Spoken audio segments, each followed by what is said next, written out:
সুবিধাৰ বাবে খেলপথাৰত প্ৰৱেশ কৰা নাই, কিন্তু ওচৰে পাজৰে উপস্থিত আছে। তেখেতসকলক আমি মঞ্চৰ পিছফালে উপস্থিত হোৱা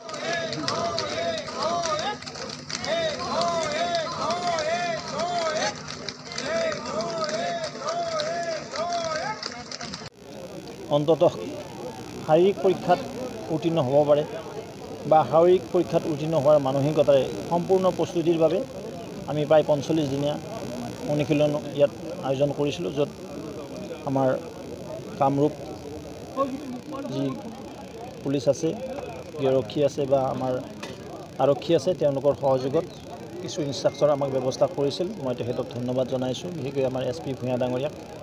আৰু লগতে ইয়াত স্থানীয় কেইবাজনো উঠি অহা প্ৰজন্মৰ যুৱকে এই অনুষ্ঠানভাগি আয়োজন কৰিছিল, তেওঁলোককো ধন্যবাদ জ্ঞাপন কৰিছোঁ। আৰু স্থানীয় ৰাইজ এই ক্ষেত্ৰত আগবাঢ়ি আহি এই উঠি অহা প্ৰজন্মৰ যুৱক যুৱতীসকলক মকৰলত যেন সুবিধা পায়, সেই নিমিত্তে যি উদগনি জনাইছে তাৰ বাবে ৰাইজক ধন্যবাদ জনাইছোঁ। মই আশা কৰিছোঁ যে যিকোনো পৰীক্ষাত উত্তীৰ্ণ হ'বলৈ হ'লে বা অৱতীৰ্ণ হ'বলৈ হ'লে প্ৰথমে তেওঁলোকৰ অনুশীলন লাগে। যিটো ফিজিকেল পৰীক্ষা হয়, তাত আফটাৰ পাছ the physical exam they can appear for written exam. কিন্তু আমি দেখিবলৈ পাওঁ ফিজিকেল এক্সামতে মানে হেৰি হৈ যায়, ফেইল কৰে।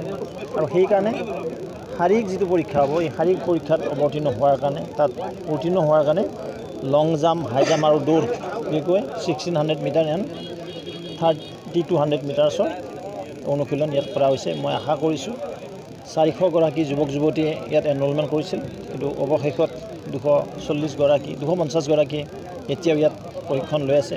আশা কৰোঁ এই 250গৰাকী অসম চৰকাৰৰ গৃহ বিভাগৰ জৰিয়তে যি মকৰল কৰিবলৈ যাব ভৱিষ্যতৰ দিনত, তাত শাৰীৰিক পৰীক্ষাত উত্তীৰ্ণ হৈ লিখিত পৰীক্ষাৰ কাৰণে এপিয়াৰ হ'ব পাৰে, তাকে মই শুভেচ্ছা জনাইছোঁ। চাওক, ইতিমধ্যে আমাৰ কেন্দ্ৰীয় চৰকাৰ যোৱা 9 তাৰিখে গঠন হ'ল। দেশৰ সন্মানীয় প্ৰধানমন্ত্ৰী বিশ্ব নেতা নৰেন্দ্ৰ মোদী ডাঙৰীয়াই তৃতীয়বাৰৰ কাৰণে প্ৰধানমন্ত্ৰী পদত অধিষ্ঠিত হ'ল।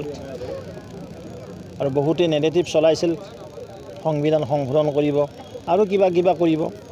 কিন্তু মোদীজীৰ নেতৃত্বত যশস্বী প্ৰধানমন্ত্ৰী ডাঙৰীয়াই যিদৰে গৰীব কল্যাণ যোজনাৰে লৈ গৈ দেশবাসীক এক চমক দিলে উন্নয়নৰ ক্ষেত্ৰত, নিশ্চিতভাৱে 10 বছৰ যিদৰে শাসন কৰিলে, আগন্তুক 5 বছৰ তেখেতৰ পৰা আমি যথেষ্ট আশা কৰিব পাৰোঁ।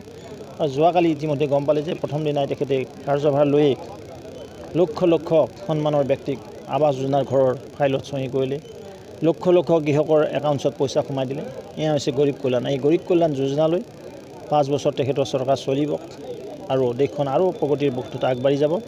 ঠিক তেনেদৰে অসমৰো আমাৰ কেইবাজনক সন্মানীয় বিধায়ক নিৰ্বাচিত হৈ গ'ল, মন্ত্ৰী নিৰ্বাচিত হৈ গ'ল লোকসভালৈ, আৰু তেওঁলোকৰ পৰা আমি আশা কৰিম বা আশা কৰিব পাৰোঁ তেওঁলোকে সদল বলে আমাৰ সদনত যিখিনি ৰাজ্যখনৰ ন্যূনতম কথা আছে উপস্থাপন কৰিব তেখেতসকলৰ ভাষণৰ জৰিয়তে।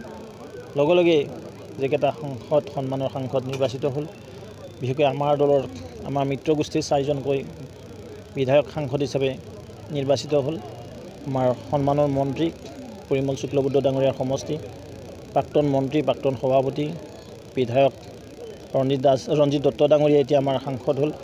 তাৰপিছতে আমাৰ সাংসদ হ'ল অতি জ্যেষ্ঠ বিধায়ক প্ৰাক্তন মন্ত্ৰী ফণীভূষণ চৌধুৰী ডাঙৰীয়া, বিধায়ক জয়ন্ত বসুমতাৰী ডাঙৰীয়া চিডলি সমষ্টিৰ তেওঁ সাংসদ হিচাপে নিৰ্বাচিত হৈছে। অন্যহাতে কংগ্ৰেছ দলৰ নেতা ৰকিবুল হুছেইন ডাঙৰীয়াও চামগুৰি সমষ্টিৰ বিধায়ক আছিলে, প্ৰাক্তন মন্ত্ৰী আছিলে। তেখেতৰ সমষ্টিও যিহেতু তেখেত ধুবুৰী লোকসভাৰ সাংসদ হ'ল, নিশ্চয় তেখেতে সাংসদেই হ'ব।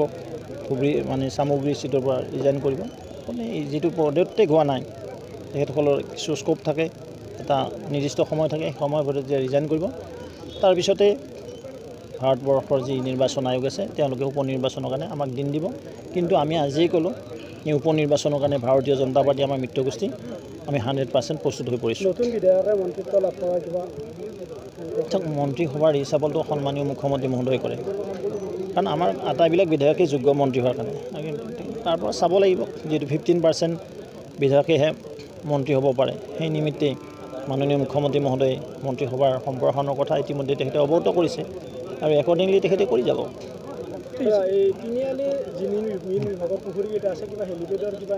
কোনে কৈছে হেলিপেড বনাব বুলি ক'ৰবাত লিখা আছেনে নহয় হেলিপেড মই দেখিছোঁ যিজনে ফেচবুকত লিখা মাষ্টৰ আছে তেওঁক সুধিব আমি মিটিং কৰিছোঁ কি কাৰণে কৰিছোঁ তেওঁ নাজানে তেওঁ আন্দোলন কৰিব দিয়ক তাৰপিছত উঠাই লৈ আহিম পুলিচ থানালৈকে মই আপুনি আজি মিডিয়া যোগে কোৱা বুলি ক'ব